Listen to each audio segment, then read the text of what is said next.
En 2 momentos, el gobierno buscará impulsar en la Asamblea reformas que, a criterio del ministro de Economía, Richard Martínez, son estructurales. Un primer paquete de leyes, según el funcionario, que permitirá modernizar el marco legal para el Código de Finanzas Públicas, las empresas públicas, las alianzas público-privadas y el mercado de valores.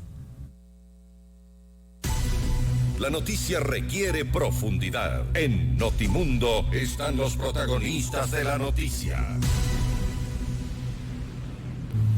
Así es, el Estado ecuatoriano busca la forma de hacerse más moderno, menos pesado, más ágil, más competitivo, y todo esto conlleva la realización de reformas en el ámbito legal y tributario, pero precisamente por la falta de dinero hay varios cuestionamientos al manejo, a la administración de los recursos públicos, y ahí está el hecho, precisamente el pedido de juicio político a Richard Martínez, el ministro de Economía y Finanzas. Ahora está con nosotros el abogado Pablo Zambrano, el expresidente de la Cámara de Industriales de Industrias y Producción, precisamente el cargo que ocupaba el ministro de Economía y Finanzas. Abogado Zambrano, bienvenido a Notimundo. Buenas noches. Muchísimas gracias, Freddy. Muy buenas noches. Un gusto estar acá en este espacio. Gracias por su tiempo. Permítame empezar por ahí brevemente por el tema coyuntural. ¿Cómo mira usted este llamado a juicio político al ministro de Economía y Finanzas? Mire, yo veo con mucha preocupación que la Asamblea Nacional se dedique a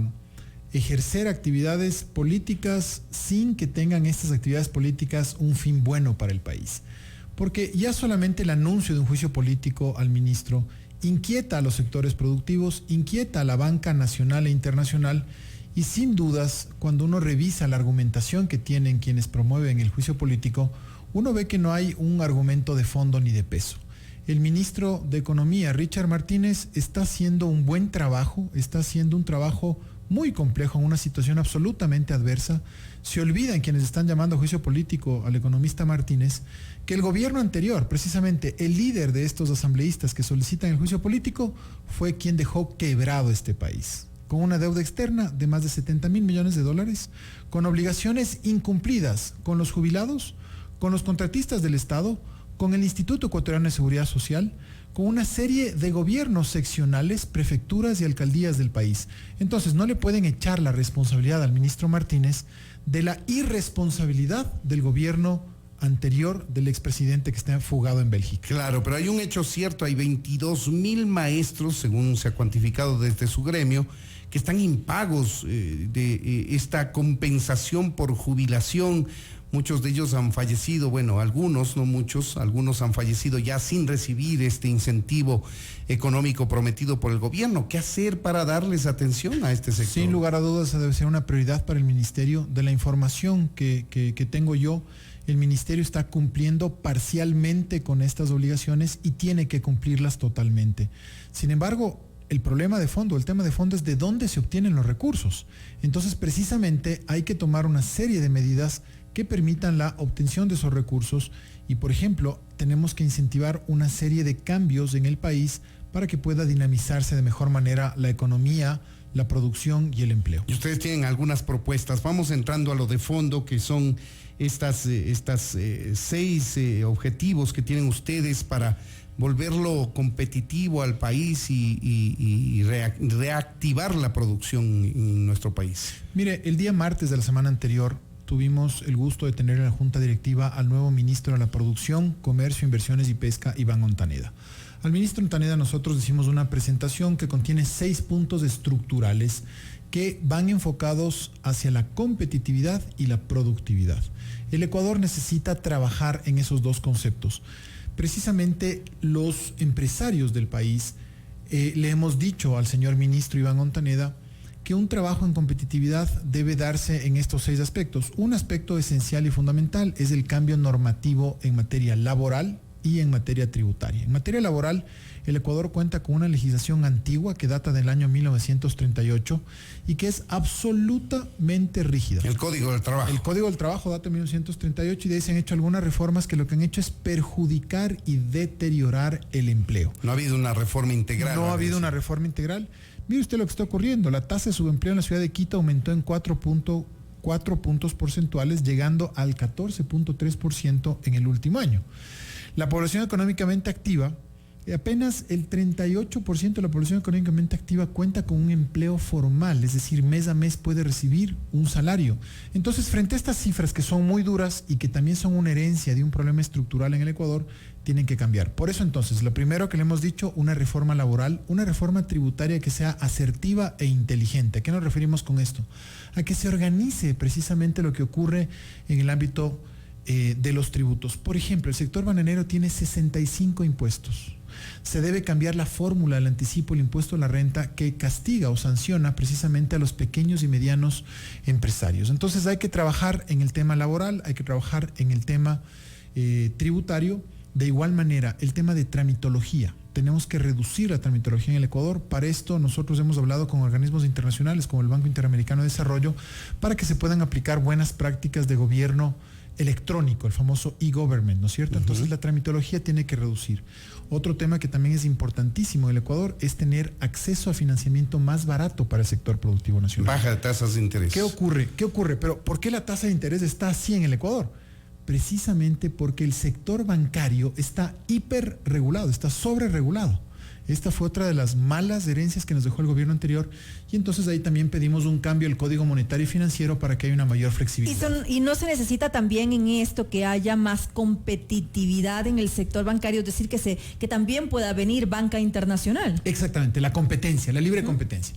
La Cámara de Industrias y Producción, la Federación Nacional de Cámaras de Industrias que yo represento, fomentamos la libre competencia. Creemos que la libre competencia es positiva y buena.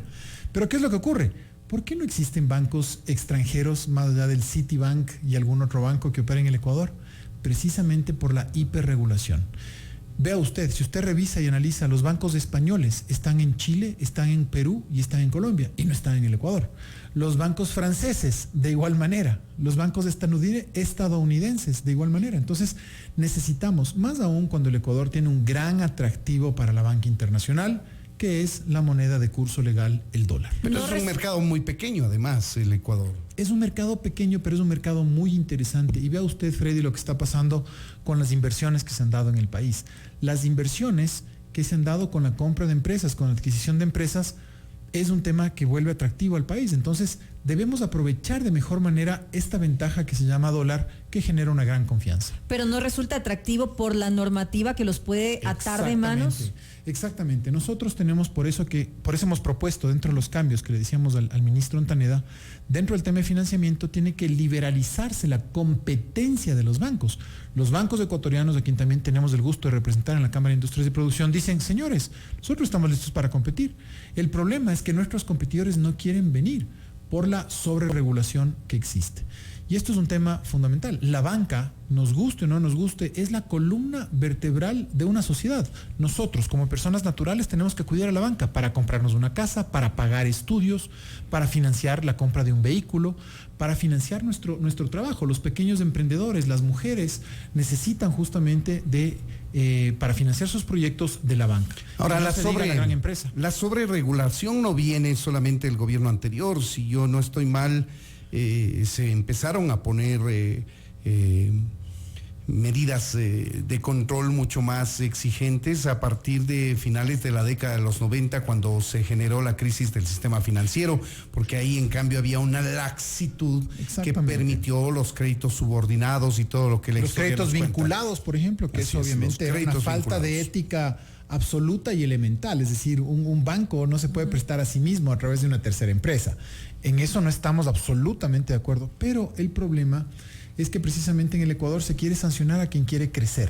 Entonces, no podemos permitir eso y le hemos pedido eso precisamente al ministro Iván Ontaneda. Sigamos con los puntos. Estamos con reforma laboral, tributaria, una reforma al sistema financiero. Todo el tema relacionado con trámites para tener mayor digamos, el tema del eficiencia. Un asunto fundamental son los costos de producción. Mire usted, el gobierno anterior hizo ingentes inversiones en hidroeléctricas, pero eso no se ha visto traducido en el precio del kilovatio hora.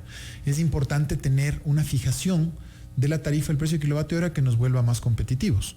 Otro tema que también es importante. Es decir, que se bajen las tarifas para el sector industrial. Exactamente. Esto, sin duda, ¿qué nos va a permitir? Nos va a dar más competitividad.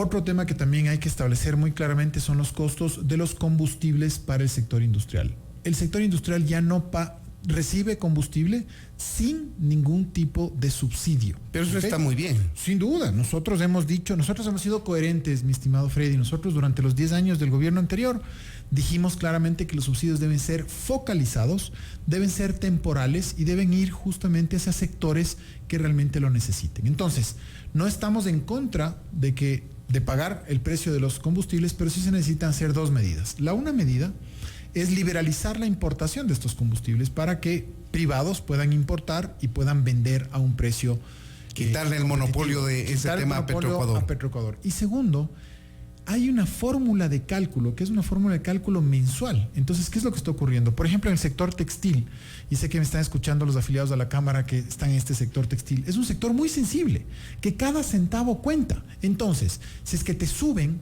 los precios de la energía 15 centavos, 14 centavos, 16 centavos, 20 centavos, te afecta directamente la competitividad. Uno ni siquiera puede hacer una planificación financiera. Y esto es un tema que hay que tratar. Otro asunto fundamental que le dijimos al ministro es el tema del capital humano, la formación de los profesionales y de las personas. El Estado tiene que trabajar en un cambio de la educación, tanto a nivel inicial como también a nivel superior. ¿Por qué? Porque estamos enfrentando lo que se denomina la cuarta revolución industrial, que es un reto muy importante para la sociedad.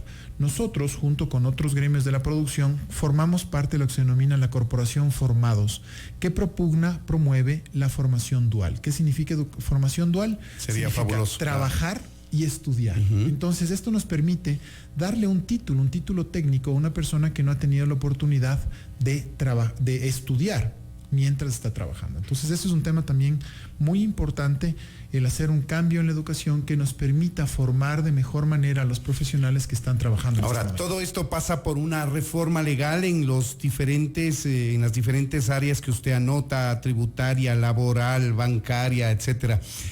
¿Qué hacer mientras tanto para poder reactivar la economía del país mientras se espera una reforma legal cuando venga? Mire, lo más importante que necesita un país es estabilidad. Iniciamos esta conversación hablando del juicio político al ministro Richard Martínez. Eso es un absurdo, porque lo que hace es generar inestabilidad en el país. Entonces, eso no puede darse. En segundo lugar, ¿qué necesitamos? Fomentar la inversión extranjera directa, por ejemplo, en temas relacionados a minería. Es decir, hay que tener una política muy clara y el Estado ha mantenido una política muy clara en ese sentido. Hay anuncios, aparentemente en esta semana o la próxima semana, se va a solicitar a la Corte Constitucional que se pronuncie nuevamente sobre una consulta popular en temas mineros. Esto genera inestabilidad. Esto realmente es un tema que la sociedad en su conjunto debe reaccionar a favor de la seguridad jurídica que se requiere en el país. Ahí tienen ustedes, amigos oyentes, algunas de las sugerencias, recomendaciones que hace el sector productivo del país, empresarial, al ministro de Productividad para buscar un nuevo derrotero en el país y hacerle productivo, que salga de este estancamiento económico. Son las palabras del abogado Pablo Zambrano. Él es presidente de la Cámara de Industrias y Producción de nuestro país. Abogado Zambrano, muchas gracias por habernos atendido. Un mensaje final, decirle a la ciudadanía que el sector empresarial ecuatoriano está comprometido con el desarrollo del país, el desarrollo sostenible del país, y sin duda estamos apostando, estamos creyendo en el Ecuador, y en estos momentos que son complejos, son difíciles, vamos a dar nuestro aporte generando empleo, generando inversiones y creyendo una vez más en nuestro país. Pablo Zambrano, muchas gracias. Esto es Notimundo, amigos, siempre bien informados. Síguenos como FM Mundo y Notimundo EC en nuestras redes de Facebook, Twitter e Instagram.